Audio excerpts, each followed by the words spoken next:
if we look from a skeptical point of view, if I take a skeptical view, Thailand doesn't have the biggest concentration, the largest concentration of tech talent compared to the US. Like in the US, today we're seeing AI startups popping up every single day because people are just excited and everyone who is interested in this field is moving to Silicon Valley or working in Silicon Valley.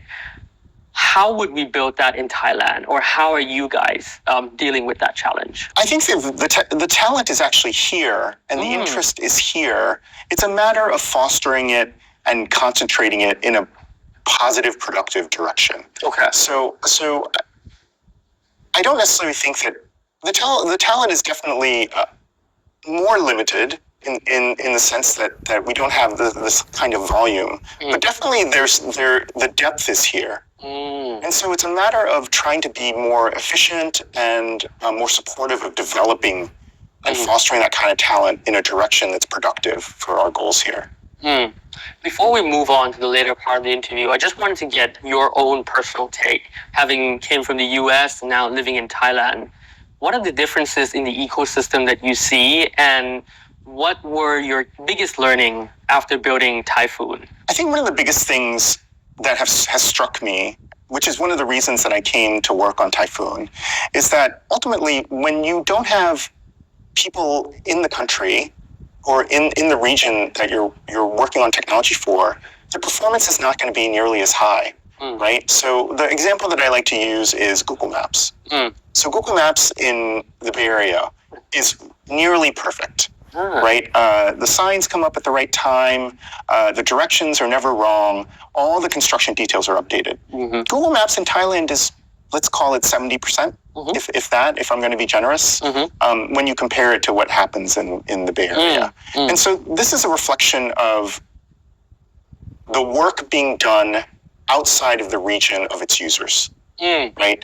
And so if you bring the capability here, that's something that ultimately, I really believe will improve the quality of performance of those kinds of applications. And so that's one of the biggest gaps that I've seen in moving from the Bay Area to here. And being able to invest in this kind of thing locally. People are actually very proud of the opportunity to be able to do something for the country and for the language and for the culture of Thailand. And that has actually been very inspiring. That's a very good comparison, the Google Map example, because I think if we don't develop technology in-house in the country over a sustained period of time, I think large language model would also have similar discrepancies that Google Map currently faces.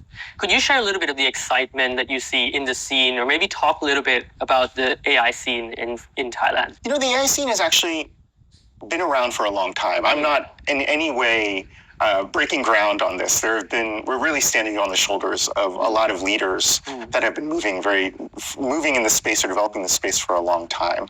The thing that has been really exciting is that people have come out of the woodwork, let's say, or people have been able to be louder about their interest now that this is coming through. And it's been very exciting for us to join or be some kind of flashpoint for people to come focus their energies in expressing their interest in working on AI technologies or developing AI technologies specifically for Thai. I think people are now getting better sense of what the technology is, how important it is, but some people might not be technically adept to understand the difference between what is a large language model and what is the end user application.